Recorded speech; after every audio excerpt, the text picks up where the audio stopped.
Teman-teman sayul, jumpa lagi bersama saya Daniel Gombo. Nah, masih dalam topik yang sama, yaitu prinsip keberhasilan versi Kristen.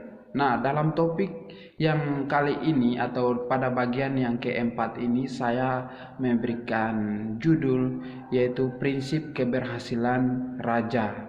Nah, kenapa saya memberikan judul prinsip keberhasilan raja? Karena kita akan belajar langsung dari keberhasilan raja-raja Israel. Nah, kalau berbicara tentang raja Israel, langsung kita terbayang seorang raja yang sangat legendaris di kerajaan Israel dan Yehuda, yaitu Raja Daud, ya. Raja Daud. Nah, bukannya Raja Daud adalah raja yang pertama, tetapi dia adalah raja yang sangat legendaris dan dihormati sepanjang masa oleh umat Israel. Nah, kita langsung saja lihat awal dari bagaimana sampai seorang Daud dia bisa menjadi raja yang sukses dalam pemerintahannya. Nah, kita langsung melihat di dalam 1 Samuel pasal 16 ayatnya yang ke-13. Saya akan bacakan. Samuel mengambil tabung tanduk yang berisi minyak itu dan mengurapi Daud di tengah-tengah saudara-saudaranya. Sejak hari itu dan seterusnya berkuasalah roh Tuhan atas Daud. Lalu berangkatlah Samuel menuju Rama. Jadi guys, sebenarnya kalau kita dengan cermat meneliti dan melihat perjalanan seorang Daud, maka kita akan tahu bahwa Daud mulai mengalami berbagai keberhasilan, kesuksesan dalam pemerintahannya. Dia mulai memenang, bahkan ketika dia memenangkan pertempuran melawan Goliat, sebenarnya itu terjadi setelah dia diurapi menjadi seorang raja. Nah, pengurapan pada waktu itu sangat penting karena pengurapan ini mengandung kuasa, mengandung suatu otoritas dari Allah sendiri untuk memimpin umatnya. Nah, jadi ketika seorang Daud diurapi, kita lihat tadi dengan jelas bahwa berkuasalah roh Tuhan. Nah, jadi kita bisa pastikan bahwa keberanian yang dia peroleh untuk mengalahkan Goliat, bahkan perjalanan selanjutnya keberanian untuk mengalahkan orang-orang Filistin dan sebagainya, itu adalah dia bawa kontrol roh Allah. Jadi kita bisa tahu bahwa pentingnya peran roh Allah dalam para raja ini, terutama secara khusus raja yang sangat legendaris yaitu Raja Daud ini. Sebenarnya raja yang terdahulu atau raja pertama yaitu Saul, dia juga adalah orang yang diurapi oleh Allah. Tetapi kita bisa lihat di kapan dia diurapi itu yang jelas ada dalam 1 Samuel pasal 10 ayatnya yang pertama. Di sana jelas bahwa Samuel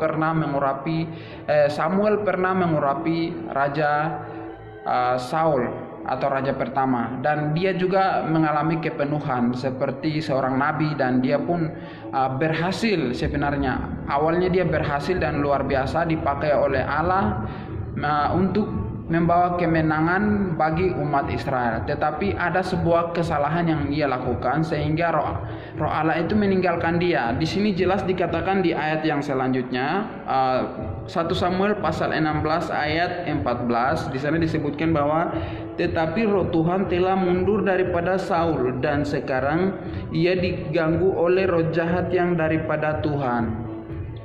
Jadi rahasia keberhasilan raja di sini tidak terlepas dari intervensi adikodrati atau intervensi yang maha kuasa, intervensi roh Allah tadi yang ditandai atau yang dimulai, yang masuk melalui urapan Nabi Samuel. Jadi minyak itu benar-benar penuh dengan kuasa, karena minyak itu ketika dituangkan atas kepala seorang raja yang akan diurapi, itu roh Allah berkuasa atas orang tersebut, sehingga segala keberanian dan hikmat dari Allah itu tercurah atas orang yang diurapi tersebut.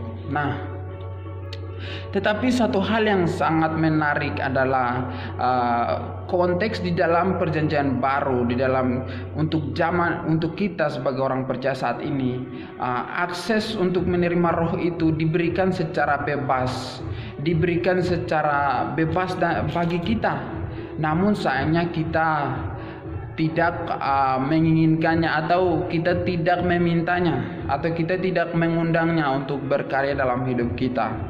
Kalau kita ingin mengalami kemenangan di dalam Tuhan, maka kita harus mengizinkan Roh itu bekerja dalam hidup kita. Dalam Yohanes pasal 14 ayat 16, Yesus telah memberitakan kepada kita dengan jelas bahwa Aku akan meminta kepada Bapa dan Ia akan memberikan kepadamu seorang penolong yang lain supaya Ia menyertai kamu selama-lamanya. Jadi guys, kita memiliki sebuah privilege atau hak istimewa untuk menerima Roh itu dengan bebas, dengan cuma-cuma melalui karya Yesus Kristus. Tetapi sayangnya kita ini ogah-ogahan, atau kita seringkali lupa betapa pentingnya peran Roh tersebut, Roh Kudus dalam hidup kita. Itu akan membuat kita berhasil secara jasmani dan rohani, atau saya bisa katakan kita akan berhasil secara seutuhnya, kita hidup penuh kemenangan.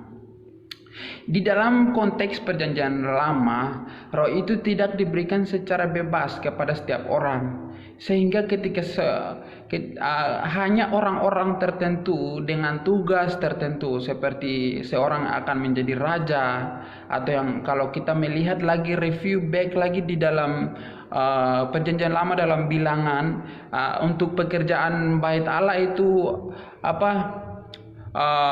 Allah memberikan rohnya kepada seseorang yang bernama Bezalel bin Uri bin Hur dari suku Yehuda, untuk bisa mengerjakan tugas khusus, yaitu perabotan-perabotan rumah Allah.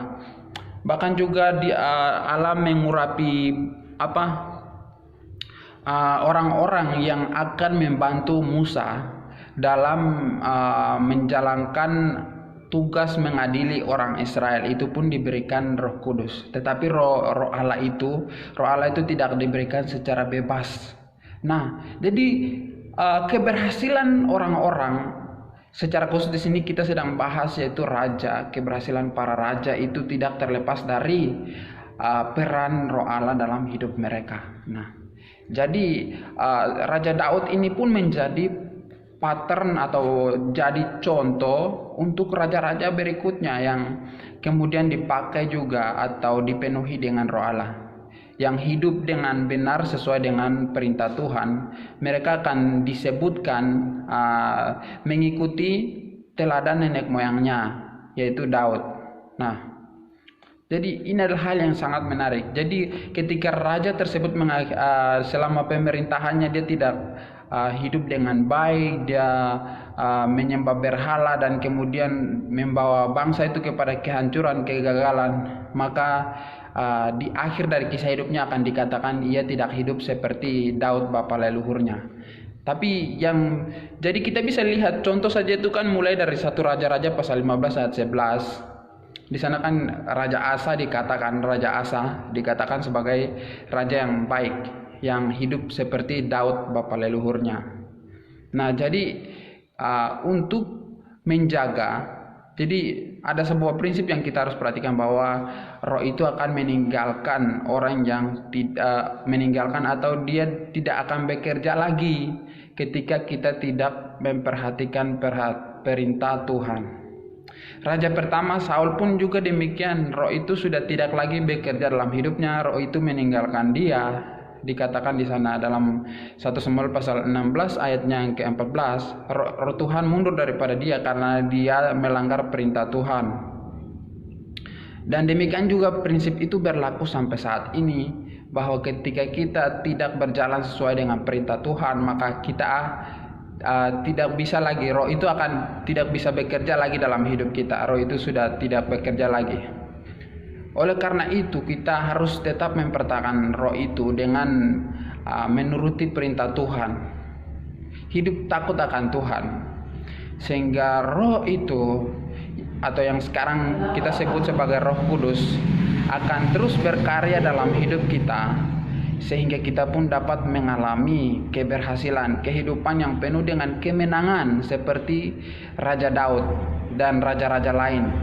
yang dipakai dan diurapi oleh Tuhan. Karena roh itu, akses untuk memiliki roh itu, pengurapan itu telah diberikan secara cuma-cuma oleh karya Yesus Kristus. Tadi dalam Yohanes pasalnya yang ke-14 ayat 16, di sana firman Tuhan telah jelas menunjukkan kepada kita bahwa akses untuk roh itu diberikan secara cuma-cuma untuk setiap kita yang percaya kepada Tuhan Yesus. Oleh karena itu, terus memberdayakan Roh Kudus dalam hidupmu, dalam kehidupan kita, sehingga kita akan hidup penuh dengan keberhasilan, penuh dengan kemenangan, kesuksesan demi kesuksesan di dalam tanda kutip iman. Tidak terlepas dari memuliakan Tuhan, mesti kita mengalami kehidupan yang penuh dengan kemenangan. Tuhan Yesus berkati.